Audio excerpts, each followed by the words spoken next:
Il existe dans ton jardin un terrible, terrible prédateur sanguinaire assoiffé de sang, le hérisson. Et oui, malgré sa bouille absolument adorable, le hérisson est un véritable glouton sur pattes. Sans pitié, il dévore un tas d'insectes toute l'année et nous rend des services bien utiles. Il est ce qu'on appelle un auxiliaire des jardins. Il est à la fois utile pour les plantes et pour notre potager. Parce qu'en fait, le hérisson, avec son gros appétit d'omnivore, là, il peut réguler une bonne partie des ravageurs des végétaux, limaces, coléoptères, chenilles, etc.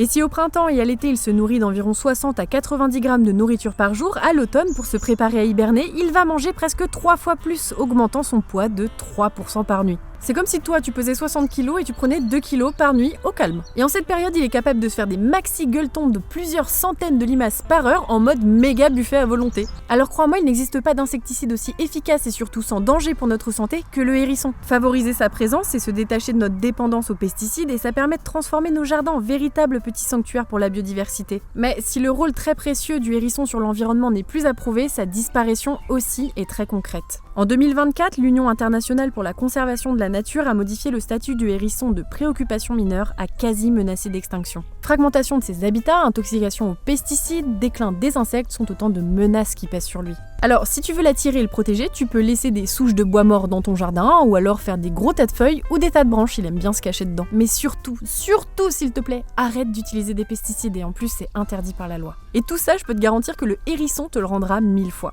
Ou alors tu peux peut-être essayer de laisser un paquet d'éponges dans ton jardin, on sait jamais.